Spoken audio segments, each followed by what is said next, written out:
Olá, pedimos por gentileza que você se inscreva em nosso canal, ative as notificações para que você receba os avisos de novos conteúdos e, se puder, compartilhe para ajudar a divulgação desse trabalho. Muito obrigado.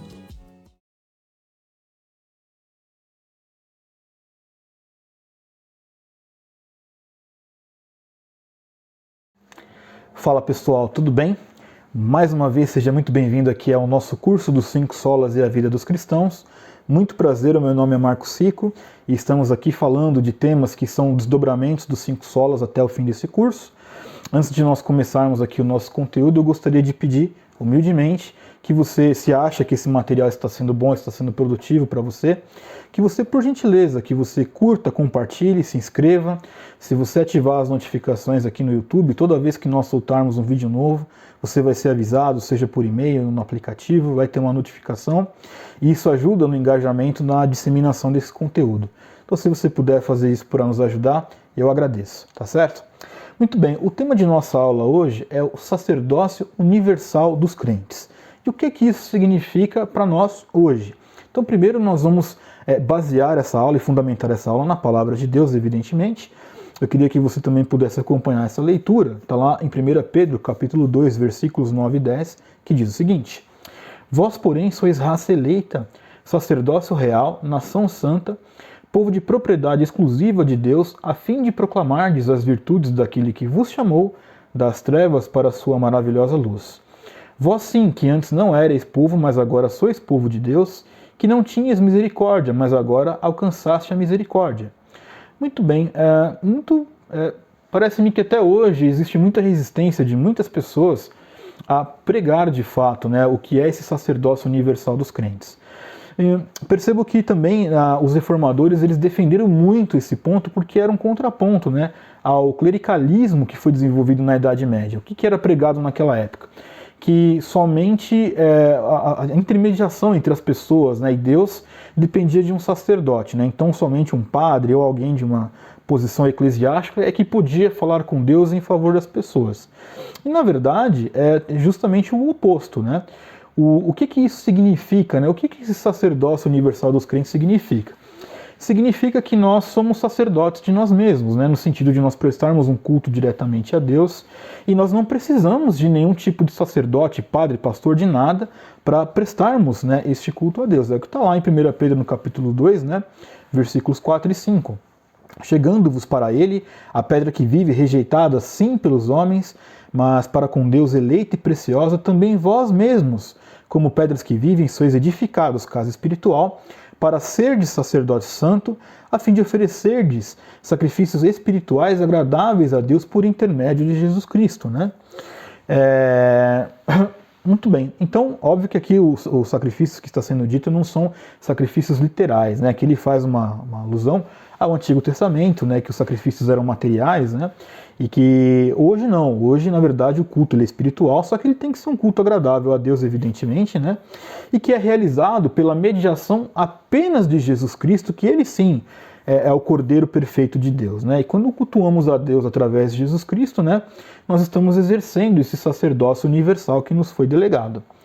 Então, o que é importante você entender, caso você não entenda mais o que significa, né, o Jesus, o Cordeiro de Deus, fica aqui a nossa indicação, você pode pesquisar no nosso curso do Discipulado para o Evangelho Negociável, que lá nós falamos bastante sobre isso, tá? O segundo ponto sobre essa questão do sacerdócio universal dos crentes, né, está no sentido da intermediação, né? Não é assim, na verdade, esse sacerdócio universal não era como era em Israel, né? O sacerdote recebia aquele povo, preparava, né, o animal para ser sacrificado e apresentava, né, diante de Deus como um mediador, né, aparentemente direto, né? Mas, na verdade, quando nós lemos aqui o versículo que nós lemos, né, que nós somos nação eleita, sacerdócio real, essa figura de um possível sacerdote, um possível intermediador, cai por terra. Em outras palavras, quando você, por exemplo, quem eu sou pastor, você vai chegar até mim, Marco, você pode orar a Deus por mim? Claro que posso, mas você também pode. E a minha oração não tem mais ou menos eficácia do que a sua. Em outras palavras, você não precisa de mim para nada para você falar com Deus e nem para você cultuar a Deus. É muito importante que nós entendamos isso, né? Então, uma vez que nós entendemos que os reformadores defendiam essa questão para tirar esse poder que não é atribuído pela palavra de Deus aos homens, né? Isso realmente deve ter para nós algum tipo de significado, né? A ênfase que é muito clara pelos reformadores é que eles estavam unindo de forma inseparável, né, a Igreja de Cristo, né, e a nossa vida comum. Então, em essência, nós somos sacerdotes um do outro. Em qual sentido, né? Nós devemos orar um pelos outros, ministrar um pelos outros, né, uns aos outros, né? Nós devemos ajudar a cuidar dos nossos irmãos, não no sentido ruim, vou tomar conta da tua vida e vou ser o fiscal da sua vida. Não é isso. Nós vamos ser mútuos no nosso processo de como igreja. Então, você vai orar por mim, eu também vou orar por você. O fato de eu ser um pastor não me coloca numa posição maior e nem menor que a tua, porque em essência todos nós temos acesso a Deus e não há nenhum tipo de problema com isso, né?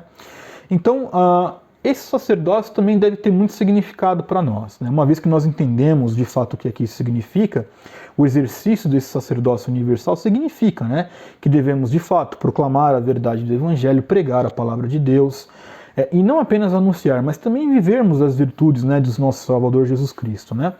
Então, nós devemos exercer um sacerdócio, né, mediador no sentirmos de vincularmos a mensagem que pode levar o homem a Cristo, mas não como meio do homem chegar a Cristo. O que eu quero dizer é o seguinte: se há algum tipo de mediação, não uma mediação de acesso, mas uma mediação de levar a mensagem. Então, claro, nós temos que levar essa mensagem a pessoas que não conhecem essa mensagem. Até aí, ok. Mas não é porque nós estamos falando que ela vai até Cristo. Ela vai porque, ouvindo o que nós pregamos, quem faz uma obra naquela vida é o Espírito Santo, como nós já tratamos aqui muitas vezes, né? Quem vai convencer aquela pessoa do pecado, do juízo e da justiça não somos nós, não é a nossa retórica, né? Quem vai fazer esta obra é o Espírito Santo.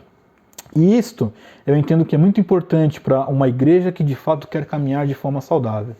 Porque uma vez que ela entende o benefício do sacerdócio universal, ela sabe que pregar o evangelho não é uma atribuição exclusiva de um pastor, e que ela, ainda que não tenha nenhum tipo de cargo na igreja, ainda que seja uma pessoa que ainda está em constante trabalho, como todos nós estamos, né, aperfeiçoando, né, a nossa vida de acordo com Cristo, ela também está incumbida da tarefa de levar a mensagem, de ensinar, de orar, de suportar as pessoas, de ser mútuo nesse processo. Isso é muito importante. Eu acredito de fato que a Igreja de Cristo ela só pode ser saudável quando os crentes entendem que são também parte desse sacerdócio universal. A raça eleita, aquilo que a palavra de Deus nos ensina, para que possamos realmente oferecer um culto agradável a Deus, longe de qualquer clericalismo, né, sem colocar num pastor ou num padre, como era na Idade Média, né, algum tipo de atribuição que a Bíblia não lhe confere. Não.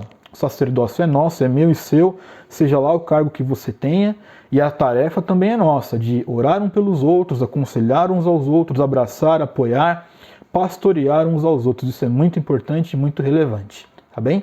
Espero que você tenha entendido o que significa esse sacerdócio universal, e que se você tiver dúvidas, entre em contato conosco aí com o e-mail que vai estar aqui na descrição desse vídeo, que nós vamos esclarecer todas elas, tá bom?